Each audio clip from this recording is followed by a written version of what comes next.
तो सबसे पहले तो हमें अपने असाब को कंट्रोल करना है। जब असाब को कंट्रोल कर लेंगे तो उसके बाद फिर खुद को समेट के बैठेंगे। जब खुद को समेट के बैठेंगे तो फिर क्या होगा, ये मन भागना शुरू करेगा। अब खींच के इसको वापस लाएंगे, ये फिर निकल जाएगा। अब फिर खींच के वापस लाएंगे, ये फिर निकल जाएगा। शायद मेरी बातें समझ में आए या ना आए। तो जब तक इंसान का मन शांत नहीं होगा, उसका बातन जो है वो क्लियर नहीं होगा, उसका बातनी मुशाहिदा नहीं होगा, वो खुद को समेट के भी नहीं बैठेगा। तो इसलिए आज का हासिले कलाम ये है कि सारा कुछ जो है ना वो इंसान के अंदर या बाहर कुछ नहीं पड़ा हुआ।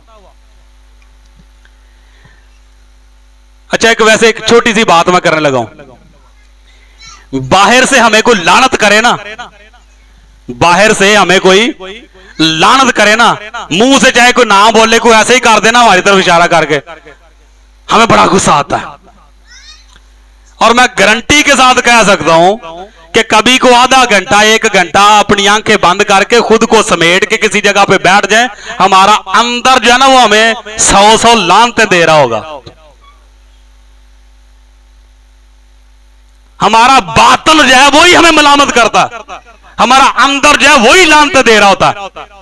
लेकिन उन लानतों की तरफ हमने कभी तवज्जो दी नहीं है कि किस बात पे वो हमें लान तान कर रहा है, किस बात पे वो हमें मलामत कर रहा होता है। तो मेरे अजीजों, खुदावंद के मुकद्दस कलाम के मुताबिक इससे हमें कुछ सीखना चाहिए, इससे कि किस तरह से वो खुद को समेटता है। और जितना ज्यादा वो अपना वक्त खुद को समेट कर बैठने में गुजार देता है, उतनी ही ज्यादा उसकी उम्र भी बढ़ती है। और इसी तरह रूहानी तौर पे अगर इंसान, आज भी इस दुनिया में ऐसे लोग मौजूद हैं, नेट पे सर्च कीजिएगा आपको पता चल जाएगा, आज भी ऐसे लोग दुनिया में मौजूद हैं जिनकी उम्र जो है आज भी 500 साल से ऊपर जा रही है, और मौजूद है इस दुनिया के अंदर ही है। तो 500 साल से ऊपर उम्र जो है वो कैसे चलेगी उनकी? तो वजह होगी ना फिर। तो खैर ये तो जिस्मानी बात है, लेकिन रूहानी तौर पर आज का जो लेसन है हमारे लिए कि अगर हम चाहते हैं, जिस तरह मुकद्दस पौलुस रसूल ने बात किया कि हवासे खमसा को तेज होना चाहिए नेकोबद की पहचान में, तो अगर हम अपने हवास को तेज करना चाहते हैं तो हमें क्या करना पड़ेगा? इन तमाम अपने हवासे खमसा को समेट के अपने अंदर की तरफ इनका रुख करना पड़ेगा। आंखें अपने ही अंदर देखें, कान अपने ही अंदर सुने, और हमारा चलना फिरना ओढ़ना बिछोना सब कुछ हमारा अपने अंदर ही हो, तो फिर कहीं जाकर हम टटोल पाएंगे, ढूंढ पाएंगे कि खुदा कहां है। हालेलुया। तो इसलिए मैंने शुरू में कहा कि खुदा का कलाम सुनने से पहले खुद को समेट के बैठिए। खुदा आप सबको बरकत बख्शे जी।